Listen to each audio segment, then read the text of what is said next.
en un partido para el infarto. Y en definición por penales, Argentina eliminó a Colombia.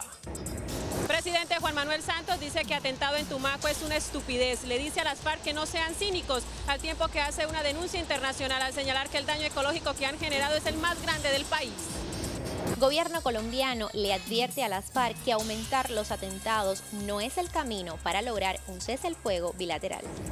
El procurador general Alejandro Ordóñez le plantea al gobierno nacional suspender los diálogos de paz mientras las FARC continúen con los atentados terroristas. Colombia está preparada para una decisión sobre el matrimonio igualitario similar a la que tomó la Corte Suprema de los Estados Unidos, dice el ministro del Interior. 810 grupos significativos de ciudadanos se registraron ante las autoridades electorales para apoyar más de 100.000 candidatos en las elecciones del 25 de octubre. Fuerte declaración del alcalde Gustavo Petro contra el expresidente Álvaro Uribe. Dice que por los falsos positivos debería estar en prisión. Llamado de atención del vicepresidente de la República, el alcalde Gustavo Petro, para que dé la autorización a las obras de descongestión de las entradas y salidas de Bogotá. Feria de marihuana medicinal apoyada por la alcaldía de Bogotá. Al final de la emisión, la hija del escritor y periodista Héctor Abad Faciolince presenta un documental sobre la vida y la muerte de su abuelo, el doctor y activista en derechos humanos Héctor Abad Gómez. Los espero. Buenas noches, nuestros secretos de hoy. La infortunada historia del Space de Medellín no termina. 2. El misterio de la carroza fúnebre del presidente Chávez que alquiló Medellín. 3. Notificación de la Corte a las cooperativas de trabajo. Y tengo ñapa. Se encendió la política antioqueña. 1, 2, 3 y mi ñapa de fuego al cierre.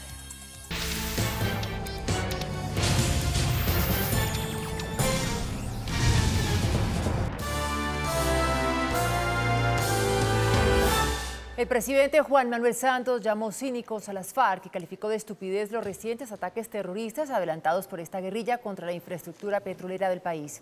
El mandatario anunció que denunciará internacionalmente a las FARC por los daños ecológicos producidos con su accionar.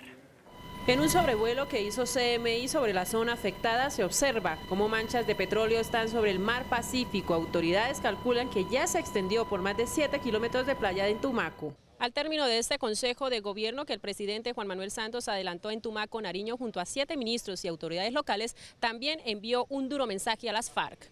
Que sean coherentes, que no sean cínicos, que esto que están haciendo es una estupidez de un gran tamaño, porque esto lo que hace es generar más rechazo de la población a este grupo guerrillero. También dijo que la afectación que ocasionó las FARC tras el atentado al oleoducto trasandino merece denuncia internacional. Porque este ataque, vuelvo y repito, produjo el daño ecológico más grande que se ha producido en la historia de este país. Y esto ya traspasa las fronteras. Cuando uno contamina los ríos, los mares, está contaminando el planeta. Para mitigar el daño ambiental, el presidente anunció que llegarán más unidades de ejército y policía para evitar que las personas sigan rompiendo las barreras que Ecopetrol puso para contener el petróleo. Horas antes, en Cali, le pidió a las FARC acelerar las negociaciones. Aceleremos la negociación sobre el cese al fuego, que tiene muchos elementos. Otras medidas para afrontar la emergencia que vive Tumaco está el traslado de tanques de agua y planes de empleo para los pescadores afectados. En La Habana, el jefe de la delegación del gobierno en los diálogos de paz, Humberto de la Calle, pidió coherencia a las FARC entre su discurso y sus acciones. Informe de la corresponsal en Cuba, Anisley Torres. El jefe de la delegación del gobierno, Humberto de la Calle, rechazó enérgicamente hoy desde La Habana los recientes ataques de las FARC a objetivos económicos que han repercutido en daño ambiental, entre ellos el atentado al oleoducto trasandino en Tumaco. La protesta tuvo como incentivo adicional las declaraciones de la insurgencia de esta mañana, que celebraron la encíclica papal sobre el cuidado del planeta.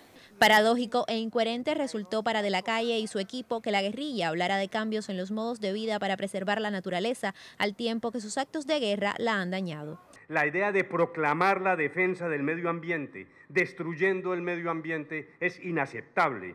No hay un solo colombiano que comprenda esta idea, esta concepción. De acuerdo con el jefe negociador, no hay guerra que justifique los hechos recientes. Los colombianos esperan hechos de paz, no ataques insoportables a la población bajo el manto ficticio de la guerra. Si la idea es obtener un cese de fuego, este no es el camino. Mañana debe concluir el actual ciclo de diálogos que sigue estancado en el tema víctimas. Trascendió que las partes buscan diseñar nuevas dinámicas de trabajo para avanzar en el proceso. Desde La Habana, Cuba, Anisley Torres, CMI, La Noticia. Por su parte, el procurador Alejandro Ordóñez le planteó al gobierno estudiar la posibilidad de suspender inmediatamente los diálogos de paz si las FARC mantienen las acciones terroristas. El procurador general Alejandro Ordóñez, a través de un comunicado de prensa, hace referencia sobre la escalada de atentados terroristas de las FARC que afectan a la población civil. Dice que esos no son actos de guerra, sino graves violaciones al derecho internacional humanitario que no pueden pasar por alto. Señala que se necesita del gobierno medidas de fondo y decisiones eficaces que paren el terrorismo. Finalmente le sugiere al presidente Juan Manuel Santos que, en aras de defender los intereses de la sociedad y los derechos ciudadanos, estudie la conveniencia de ordenar a la delegación del Gobierno Nacional que suspenda inmediatamente la asistencia a la mesa de conversaciones mientras las FARC mantengan las acciones terroristas que afectan a la población civil. El ministro del Interior, Juan Fernando Cristo, al referirse al aval que dio la Corte Suprema de los Estados Unidos para permitir el matrimonio gay en todo el territorio americano, aseguró que la decisión es un ejemplo para Colombia. El ministro del Interior calificó la decisión de la Corte Suprema de los Estados Unidos como un triunfo en la lucha por la igualdad y pidió a las Cortes colombianas una decisión definitiva sobre el matrimonio igualitario en el país. Ojalá siguiéramos los pasos de la Corte Suprema de Estados Unidos en materia de matrimonios de parejas del mismo sexo. En Colombia ya estamos preparados para avanzar hacia una sociedad mucho más moderna, mucho más tolerante. Defensores de los derechos civiles se sumaron a esta petición. Indiscutiblemente que este fallo hace un efecto de onda a nivel mundial respecto del aval que se da al matrimonio igualitario, pero además de eso viene desde hace varios años las Cortes definiendo que las personas homosexuales sí tenemos derecho al matrimonio. Se une esto no solamente a América Latina, sino a otros países en el mundo que han decretado a través de cortes el tema del matrimonio. En este momento la Corte Constitucional estudia una tutela en la que se prevé se resolverán los vacíos que hay en la legislación colombiana frente a las uniones de parejas del mismo sexo. 810 comités de grupos significativos de ciudadanos se inscribieron para participar apoyando con firmas a candidatos a cargos que elegirán los colombianos el 25 de octubre en gobernaciones y alcaldías municipales, reveló el registrador nacional, Carlos Ariel Sánchez. Los 810 comités inscritos van a respaldar por firmas a candidatos a gobernaciones, alcaldías, asambleas, consejos y juntas administradoras. Valle, con 102 comités, es el departamento con mayor número de inscritos, lo que podría entenderse como una reacción contra los partidos, pero para el registrador nacional puede ser un complemento a ellos. Yo pensaría que son complementarios, porque cuando un partido no puede dar aval, las personas pasan a recoger firmas. O cuando una persona quiere tener un apoyo más allá de un partido o de dos partidos, pasan a recoger firmas. El registrador nacional advirtió que después de que se inscriba un candidato con aval, ningún partido o movimiento le puede retirar ese respaldo. También está previsto en la ley 1475 que los avales no se revocan. En el año 2011 recuerdo que creo que en el partido Cambio Radical hubo alguna solicitud de revocatoria de avales y el Consejo Nacional Electoral consideró que no eran procedentes. La inscripción de candidatos para las elecciones del 25 de octubre se cerrarán el 25 de julio. El alcalde de Bogotá, Gustavo Petro, aseguró que por los llamados falsos positivos, el expresidente de la Seguridad Democrática debería estar en prisión. La afirmación la hizo en un evento sobre consumo controlado de drogas. Haciendo referencia al expresidente Álvaro Uribe, el alcalde Gustavo Petro afirmó que los falsos positivos fueron delitos de lesa humanidad y por eso Uribe debería estar en la cárcel. En cualquier sociedad decente, esa palabra la pongo entre comillas, es decir, donde la política se hubiera construido con valores democráticos, ese expresidente debería estar preso. El alcalde manifestó que fueron asesinatos sistemáticos que se presentaban como éxitos del Ejército Nacional y de la seguridad del gobierno. Fusilados sistemáticamente, vestidos de guerrilleros y presentados como miles de bajas de la guerrilla. El alcalde dio las declaraciones durante un foro sobre legalización del consumo de drogas. En respuesta al alcalde Gustavo Petro, el senador del Centro Democrático, Alfredo Rangel, dijo que el mandatario se ha dedicado a competir con el cinismo de las FARC. El congresista uribista Alfredo Rangel señaló al alcalde Gustavo Petro de cínico por los señalamientos que hizo en contra del expresidente Álvaro Uribe. El alcalde Gustavo Petro parece estar compitiendo en cinismo con las FARC. Se ha dedicado ahora al terrorismo moral, a calumniar a personas que siempre han estado dentro de la Constitución y de la ley, tratando seguramente de ocultar su fracaso y su desprestigio, y además ocultando su pasado, que como todo el país lo conoce, pues es un pasado delincuencial. Rangel le respondió a Petro también que en vez de difamar se dirija a la justicia a formalizar su acusación. El vicepresidente Germán Vargas Lleras presentó un listado de 21 proyectos de infraestructura que no se han ejecutado en Bogotá debido a que la administración distrital no ha dado la autorización para su construcción. Los proyectos de alianza público-privada de origen privado que hacen cola para la aprobación del distrito buscan la descongestión de las entradas y salidas de Bogotá, entre ellas la salida de la autopista norte. Tenemos una propuesta para el distrito del actual concesionario que no le cuesta un peso a la ciudad y que nos permitiría ampliar a 5 carriles la autopista norte. Esta, al igual que la fase 3 de la avenida longitudinal de Occidente, están frenadas por la falta de un sí por parte de la administración distrital. ¿Por qué no nos aprueban este magnífico plan de inversiones que además prevén los humedales? ¿Por qué no valoran la autorización que estamos solicitando para construir el viaducto de entrada a Bogotá en el corredor de Girardot? Según la ministra de Transporte, Bogotá ha dado prioridad al transporte público. Hay unas diferencias de criterio con el distrito, por decirlo así. El gobierno le solicitó a la alcaldía que con urgencia le dé vía libre a estos proyectos que buscan mejorar la competitividad de la capital y de Cundinamarca. El excontratista Emilio Tapia aceptó su responsabilidad por un nuevo delito dentro de las investigaciones por el llamado carrusel de la contratación en Bogotá y en los próximos días recibirá la tercera condena por enriquecimiento ilícito. Ante un juez especializado de Bogotá, el excontratista Emilio Tapia aceptó ser responsable del delito de enriquecimiento ilícito, que podría darle una pena entre 6 y 15 años de prisión. La Fiscalía tiene unos documentos centrados en unas ofertas mercantiles, unas declaraciones, unos estudios patrimoniales que permiten inferir que hubo un injustificado aumento en el patrimonio del señor Emilio Tapia. El fiscal del caso señaló de cuánto fue el enriquecimiento ilícito. Estamos hablando inicialmente, porque este no es todo, de algo más de 2.500 millones de pesos, inicialmente. Tapia también enfrenta un proceso de extinción de dominio por orden del vicefiscal general Jorge Perdomo. La policía avanza hacia el corregimiento El Mango en el Cauca para reubicar a los uniformados que fueron expulsados. Los habitantes del lugar insisten en que no los dejarán llegar hasta el puesto de policía. En medio de hostigamientos por parte de la guerrilla y con un amplio dispositivo de seguridad, las fuerzas especiales de la policía y el ejército cumplen a esta hora el arribo al corregimiento de El Mango en el suroccidente del Cauca, con 150 policías que serán los encargados de restablecer el orden en este corregimiento. No se negocia el presupuesto de la llegada de la Policía Nacional al corregimiento del Mango. Al Mango vamos a llegar. Por su parte, los miembros de la comunidad, a pesar de todo, continúan rechazando la presencia de los uniformados en esta zona del sur del Cauca. La comunidad del Mango está preparada para no dejar ingresar la policía al Mango. En las últimas horas, unidades militares continúan avanzando hasta lograr llegar a la cabecera municipal de la población, donde los habitantes esperan reunidos y listos para impedir el ingreso de los policías. Se prevén fuertes enfrentamientos y disturbios. El ejército graduó en labores de desminado a 300 soldados profesionales que adelantarán esta labor apoyando el plan piloto acordado entre el Ejecutivo y las FARC. Los 300 soldados graduados se suman a los 600 ya capacitados en labores de desminado, por lo que ya son 900 los uniformados listos para incorporarse al plan piloto de descontaminación de explosivos. Y ellos ya están en este momento en la capacidad de hacer esa primera etapa del desminado humanitario, el estudio no técnico, ir hacia las poblaciones a verificar eventos que han suscitado con las minas. Pero el ejército no solo se está capacitando, actualmente se vale de 9 máquinas importadas como estas, llamadas también barreminas, que efectivizan la tarea en términos de tiempo y seguridad. El terreno colombiano es bastante quebrado, es más fácil emplear las máquinas, ese tipo de máquinas en un terreno que nos va a brindar economía de tiempo, seguridad para el personal y el terreno quebrado, pues obviamente pues, el acceso pues, para un equipo de desminadores en la técnica de desminado manual pues es preferible y es más fácil.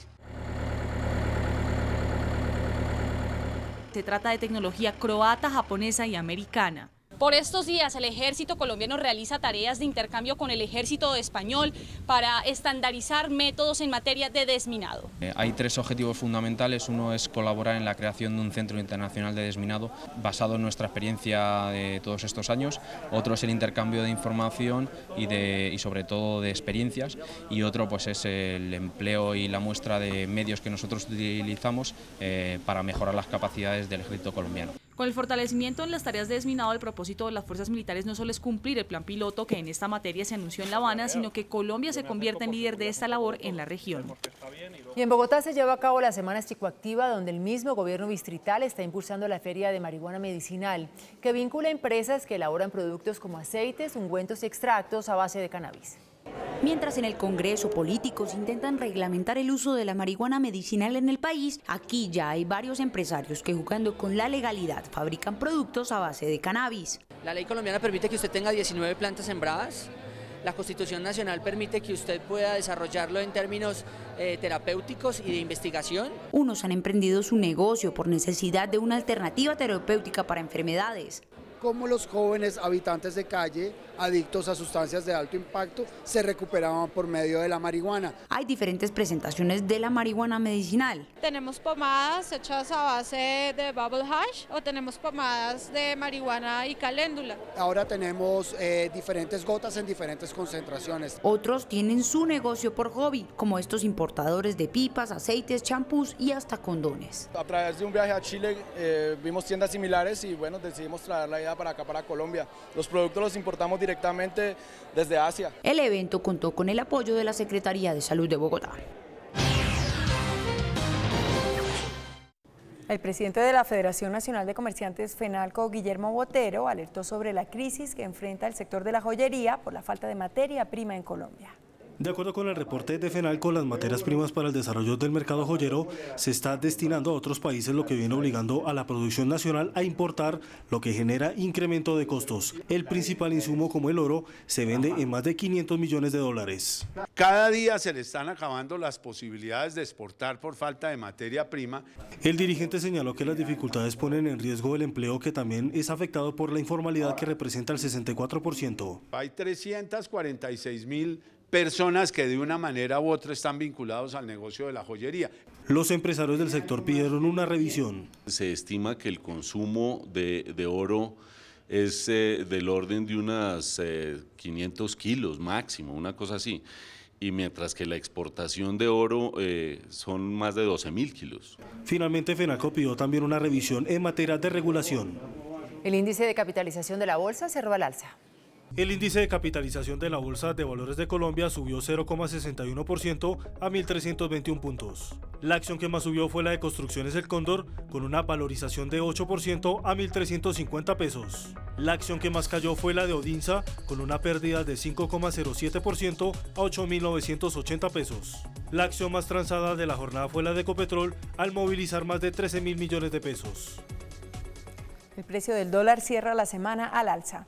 Indicadores económicos del día en CMI. La tasa representativa del mercado que regirá hasta el próximo martes será de 2.585 pesos con 11 centavos. Los profesionales del cambio compran la divisa en 2.470 y la venden en 2.500 pesos. Un euro cuesta 2.882 pesos con 37 centavos. La libra de café en Nueva York se cotizó $1 con 33 centavos. El azúcar se transó en 11,67 centavos de dólar la libra. El barril de petróleo WTI se cotizó en $59 con 66 centavos. Una acción de Ecopetrol cuesta 1.710 pesos.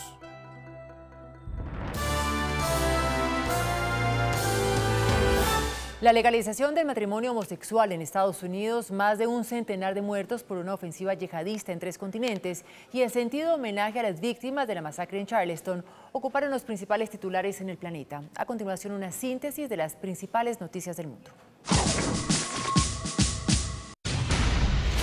Corte de Estados Unidos legaliza el matrimonio gay en todo el país. La comunidad LGBTI celebra tras 40 años de lucha. El presidente Obama califica el fallo como un paso hacia la igualdad. El yihadismo sacude a 5 continentes. Un extremista islámico decapitó a un hombre en Francia y atacó una fábrica de gas. Detienen a su familia. Ataque suicida contra mezquita deja 25 muertos en Kuwait. Las autoridades también reportan al menos 50 heridos. Ataque yihadista en playas de Túnez. Un hombre armado irrumpió en las playas de 2 resorts del Mediterráneo y dejó al menos 37 muertos. A esta hora atienden a más de 30 heridos. Decenas de muertos por ataque islamista en Somalia. Milicias extremistas armadas se tomaron una base militar en Mogadiscio, la capital. Aún se desconoce el número de heridos, pero informes locales hablan de centenares. Sentido adiós a víctimas de masacre en iglesia de Charleston que dejó 9 muertos. El presidente Obama pronunció un apasionado discurso sobre la historia racial del país y cantó el himno religioso Amazing Grace.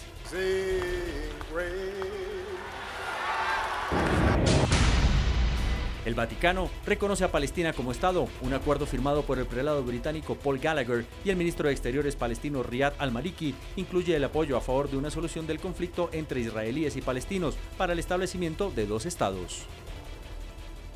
La Cancillería colombiana rechazó de manera enérgica los atentados terroristas perpetrados el día de hoy en los territorios de Francia, Kuwait y Túnez y que causaron la muerte a un centenar de civiles inocentes. En un comunicado, la Cancillería expresa que reafirma su absoluto rechazo a cualquier manifestación de violencia y acción terrorista, las cuales no tienen justificación alguna y constituyen una grave amenaza a la paz y a la seguridad internacional. Hacemos una pausa en CNI y ya regresamos. Si el escritor y periodista colombiano Héctor Abad Faciolince recordó la vida de su padre y revivió con dolor su asesinato en su célebre libro El olvido que seremos, su hija Daniela ha contado la historia a través del séptimo arte. Después de comerciales desde Cine Colombia, los espero con este documental. Hola, muy buenas noches. Hoy, desde el Cine Colombia del Centro Comercial Gran Estación, hablaremos del documental Carta a una sombra, inspirado en el libro del periodista y escritor colombiano Héctor Abad Faciolince, El olvido que seremos.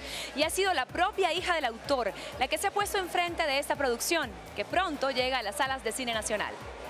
No me ha gustado nunca la violencia, yo soy médico, quiero la vida, quiero la salud. Esta cinta, ganadora de 2 importantes premios India Catalina en el pasado Festival de Cine de Cartagena, el galardón del jurado y el otorgado por el público, se inspira en la célebre obra de Héctor Abad Faciolince, El olvido que seremos, donde el autor cuenta la vida de su padre, un hombre amoroso que ofició de médico, pero sobre todo de defensor de los derechos humanos y que fue asesinado a causa de sus denuncias contra los perpetradores de la violencia en el país.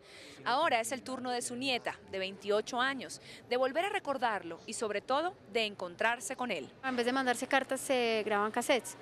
Y entonces en esos cassettes familiares pues de alguna manera yo pude casi que conversar con él y él conversar conmigo. Creo que eso fue lo más bonito. El director Miguel Salazar realizó el film junto a Daniela, acusando la importancia de esta historia. Es un mensaje que me parece muy importante para el momento en que estamos en Colombia, cómo nos reconciliamos, cómo hacemos la paz, ¿sí? Pero cómo también buscamos la verdad de los hechos, que pues no pueden quedar en el olvido de alguna manera. Entonces también es una película contra el olvido, por la memoria, por la dignidad. Desde el 2 de julio en las salas de cine del país se presenta Carta a una sombra.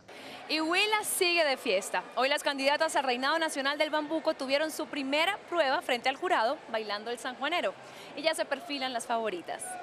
Una de las pruebas más duras que vivieron hoy las 23 candidatas al Reinado Nacional del Bambuco fue el desfile en traje de baño y la ejecución del sanjuanero huilense ante el jurado calificador y ante cientos de espectadores. Es un baile de muchísimo trabajo físico en el que tienes que tener resistencia, sobre todo en las piernas. Lo más difícil es el caminado. Para mí en punta es lo más complicado. En cada una de las presentaciones las reinas se fueron contagiando de la alegría del pueblo pita.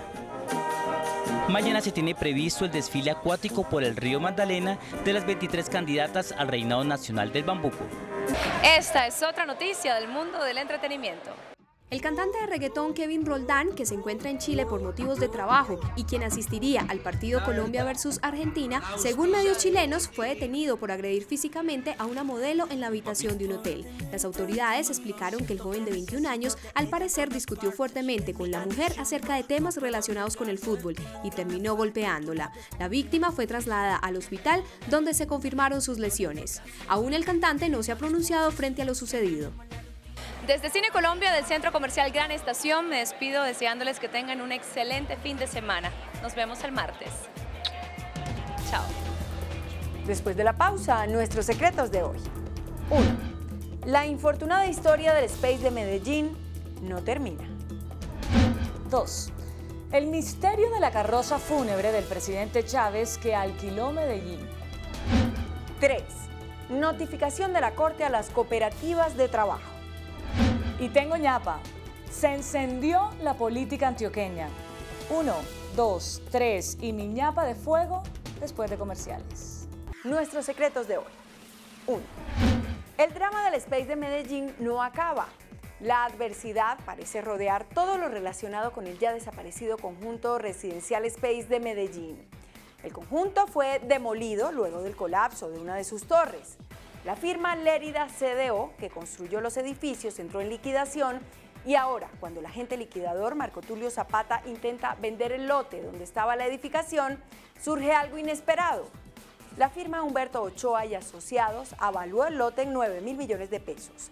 Hay 2 firmas interesadas en adquirirlo, pero cuando los interesados preguntaron sobre la autorización para construir un nuevo edificio en el lugar, encontraron que solo hay permiso para construir 80 unidades familiares, es decir, la mitad de las construidas en un principio y que fueron demolidas. Nadie se explica por qué la alcaldía de Medellín modificó los permisos de construcción contrariando normas vigentes. El liquidador está preocupado por una pérdida de valor del lote y los damnificados del Space están aún más angustiados porque seguramente los dineros que se recauden con la venta del terreno no alcanzarán para indemnizarlos. 2. La Dirección de Impuestos y Aduanas Nacionales remató lo que muchos venezolanos consideraban como un precioso objeto de museo. Se trata de un Ford Lincoln modelo 78, azul oscuro, que fue utilizado para transportar los restos mortales del presidente Hugo Chávez en los funerales que se cumplieron en Caracas. El vehículo fue solicitado en préstamo por el gobierno de Venezuela a la funeraria San Vicente de Medellín. Se realizó la exportación temporal de la carroza. Sin embargo, a su regreso al país, fue decomisado por la DIAN ante irregularidades en el trámite de envío y posterior reimportación. A pesar de los múltiples requerimientos, los propietarios del vehículo nunca se acercaron a la DIAN para los trámites de legalización, razón por la cual se ordenó el remate del vehículo. El precio base de la subasta se tasó en 26.661.000 pesos. Sin embargo, la puja se cerró en 101.413.000 pesos y fue adjudicada. La carroza fúnebre ya fue entregada a su nuevo propietario. Su identidad y la ubicación exacta del vehículo se convirtieron en un auténtico misterio. 3. La Corte Suprema de Justicia advirtió que es ilegal que las empresas se escuden en figuras como cooperativas de trabajo asociado o cooperativas multiactivas de servicios para eludir las obligaciones laborales con sus empleados.